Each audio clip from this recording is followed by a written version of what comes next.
কন্যা যতক্ষণ তার মাতা পিতার কাছে থাকে তার কোনো ভুলকেই গুরুত্ব দেওয়া হয় না। তার একটি কারণ আছে।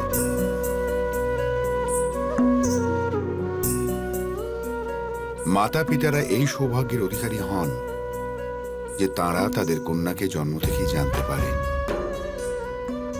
তার প্রতিটি ব্যক্ত ও অব্যক্ত কথা তার সঠিক তাৎপর্যের সাথে বুঝতে পারেন। ধীরে ধীরে তারা এ উপলব্ধি করতে পারেন যে তাদের কন্যা কোন কথায় সুখী হয় আর কোন কথায় তার হৃদয় দুঃখে ভরে যায়। মাতা পিতা তো তাদের কন্যার ব্যক্তিত্বকে চোখের সামনে নির্মিত হতে দেখেছেন, কিন্তু বিবাহের পরে শ্বশুরালয়ে যখন সকলের সাথে প্রথম সাক্ষাৎ করবে, সেখানে এমন কেউ থাকবে না যে তোমাকে চেনে কিংবা বুঝতে পারে। তোমার প্রত্যেকটি কার্য তথা শব্দ তোমার ব্যক্তিত্বের পরিচায়ক হবে। তার দ্বারাই তোমার মূল্যায়ন হবে। তোমাকে প্রকৃতপক্ষে বুঝতে পারা, স্বীকার করে নেওয়া, তার জন্য সকলেরই সময় লাগবে। সেই সময় তাদের দিও, তাদের সাহায্য করো যাতে তারা তোমায় বুঝতে পারেন আর তুমিও তাদের বুঝতে পারো।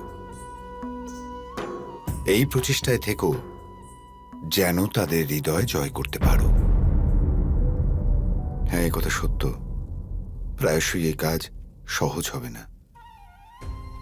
সেই সময় একথা স্মরণে রেখো যে তারাও যেমন সুযোগ পাননি তোমাকে জন্ম থেকে জানার, একইভাবে তুমিও পাওনি।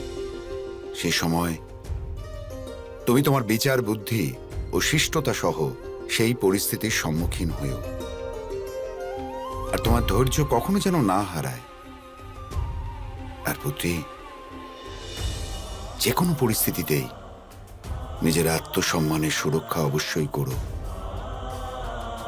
তার জন্য তোমাকে যদি অগ্নি পরীক্ষাও দিতে হয় তাও দিও। এই অন্তিম জ্ঞানই তোমায় দিতে পারি পুত্রী।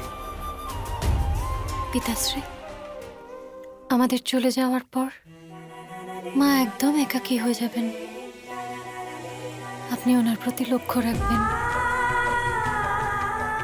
উনি আপনার কাছে শাস্ত্রজ্ঞান লাভ করতে চান। অবশ্যই।